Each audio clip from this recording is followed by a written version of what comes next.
The Secret Garden by Frances Hodgson Burnett. Chapter 1. When Mary Lennox was sent to Misselthwaite Manor to live with her uncle, everybody said she was the most disagreeable-looking child ever seen. It was true, too. She had a thin little face and a thin little body, thin light hair and a sour expression. Her hair was yellow, and her face was yellow, because she had been born in India and had always been ill in one way or another. Her father had held a position under the English government, and had always been busy and ill himself, and her mother had been a great beauty who cared only to go to parties and amuse herself with gay people. She had not wanted a little girl at all, and when Mary was born, she handed her over to the care of an ayah, who was made to understand that if she wished to please the Mem Sahib, she must keep the child out of sight as much as possible. So when she was a sickly, fretful, ugly little baby, she was kept out of the way, and when she became a sickly, fretful, toddling thing, she was kept out of the way also.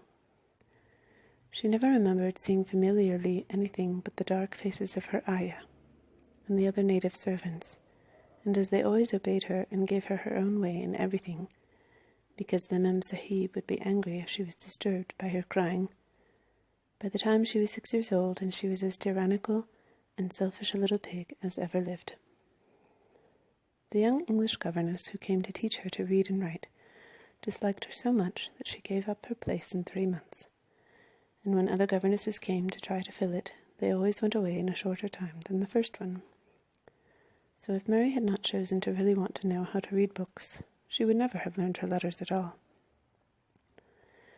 One frightfully hot morning when she was about 9 years old, she awakened feeling very cross, and she became crosser still when she saw that the servant who stood by her bedside was not her ayah. "Why did you come?" she said to the strange woman. "I will not let you stay. Send my ayah to me." The woman looked frightened, but she only stammered that the ayah could not come, and when Mary threw herself into a passion and beat and kicked her, she looked only more frightened and repeated that it was not possible for the ayah to come to Missy Sahib. There was something mysterious in the air that morning. Nothing was done in its regular order, and several of the native servants seemed missing, while those whom Mary saw slunk or hurried about with ashy and scared faces. But no one would tell her anything, and her ayah did not come. She was actually left alone as the morning went on, and at last she wandered out into the garden and began to play by herself under a tree near the veranda. She pretended that she was making a flower bed, and she stuck big scarlet hibiscus blossoms into little heaps of earth, all the time growing more and more angry, and muttering to herself the things she would say and the names she would call Sadie when she returned. "Pig, pig, daughter of pigs," she said, because to call a native a pig is the worst insult of all. She was grinding her teeth and saying this over and over again when she heard her mother come out on the veranda with someone. She was with a fair young man, and they stood talking together in low, strange voices. Mary knew the very young man who looked like a boy. She had heard that he was a very young officer who had just come from England. The child stared at him, but she stared most at her mother. She always did this when she had a chance to see her, because the Mem Sahib, Mary used to call her that oftener than anything else, was such a tall, slim, pretty person and wore such lovely clothes. Her hair was like curly silk, and she had a delicate little nose which seemed to be disdaining things, and she had large laughing eyes. All her clothes were thin and floating, and Mary said they were full of lace. They looked fuller of lace than ever this morning, but her eyes were not laughing at all. They were large and scared, and lifted imploringly to the fair boy officer's face. "Is it so very bad? Oh, is it?"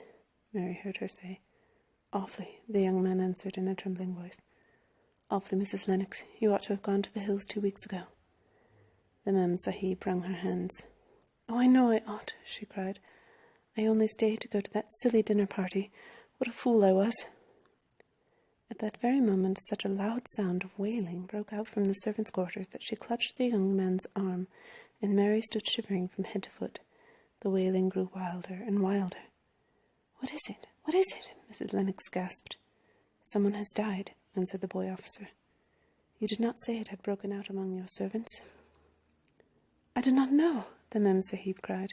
Come with me, and she turned and ran into the house. After that, appalling things happened, and the mysteriousness of the morning was explained to Mary. The cholera had broken out in its most fatal form, and people were dying like flies. The ayah had been taken ill in the night, and it was because she had just died that the servants had wailed in the huts. Before the next day, 3 other servants were dead, and others had run away in terror. There was panic on every side, and dying people in all the bungalows. During the confusion and bewilderment of the second day, Mary hid herself in the nursery and was forgotten by everyone. Nobody thought of her, nobody wanted her, and strange things happened of which she knew nothing. Mary alternately cried and slept through the hours. She only knew that people were ill, and that she heard mysterious and frightening sounds. Once she crept into the dining room and found it empty, though a partly finished meal was on the table, and chairs and plates looked as if they had been hastily pushed back when the diners rose suddenly for some reason. The child ate some fruit and biscuits, and being thirsty she drank a glass of wine which stood nearly filled. It was sweet, and she did not know how strong it was. Very soon it made her intensely drowsy, and she went back to her nursery and shut herself in again, frightened by cries she heard in the huts and by the hurrying sound of feet. The wine made her so sleepy that she could scarcely keep her eyes open, and she lay down on her bed and knew nothing more for a long time. Many things happened during the hours in which she slept so heavily, but she was not disturbed by the wails and the sound of things being carried in and out of the bungalow. When she awakened, she lay and stared at the wall. The house was perfectly still. She had never known it to be so silent before.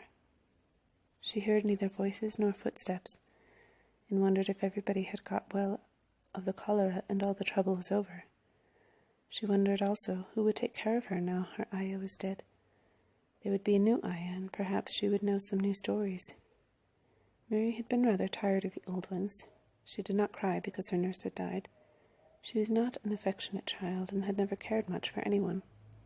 The noise and hurrying about and wailing over the cholera had frightened her, and she had been angry because no one seemed to remember that she was alive. Everyone was too panic-stricken to think of a little girl no one was fond of. When people had the cholera, it seemed that they remembered nothing but themselves. But if everyone had got well again, surely someone would remember and come to look for her. But no one came, and as she lay waiting, the house seemed to grow more and more silent. She heard something rustling on the matting, and when she looked down, she saw a little snake gliding along and watching her with eyes like jewels. She was not frightened, because he was a harmless little thing who would not hurt her, and he seemed in a hurry to get out of the room. He slipped under the door as she watched him. "How queer and quiet it is," she said. "It sounds as if there were no one in the bungalow but me and the snake." Almost the next minute she heard footsteps in the compound, and then on the veranda. They were men's footsteps, and the men entered the bungalow and talked in low voices. No one went to meet or speak to them, and they seemed to open doors and look into rooms. "What desolation," she heard one voice say. "That pretty, pretty woman. I suppose the child too. I heard there was a child, though no one ever saw her." Mary was standing in the middle of the nursery when they opened the door a few minutes later. She looked an ugly, cross little thing, and was frowning because she was beginning to be hungry and feel disgracefully neglected. The first man who came in was a large officer she had once seen talking to her father. He looked tired and troubled, but when he saw her he was so startled that he almost jumped back. "Barney," he cried out, "there is a child here, a child alone, in a place like this. Mercy on us! Who is she?" "I am Mary Lennox," the little girl said, drawing herself up stiffly. She thought the man was very rude to call her father's bungalow a place like this. "I fell asleep when everyone had the cholera, and I have only just wakened up. Why does nobody come?" "It is the child no one ever saw," exclaimed the man, turning to his companions. "She has actually been forgotten." "Why was I forgotten?" Mary said, stamping her foot. "Why does nobody come?" The young man, whose name was Barney, looked at her very sadly. Mary even thought she saw him wink his eyes as if to wink tears away. "Poor little kid," he said. "There's nobody left to come." It was in that strange and sudden way that Mary found out that she had neither father nor mother left, that they had died and been carried away in the night, and that the few native servants who had not died also had left the house as quickly as they could get out of it, none of them even remembering that there was a Missie Sahib. That was why the place was so quiet. It was true that there was no one in the bungalow but herself and the little rustling snake.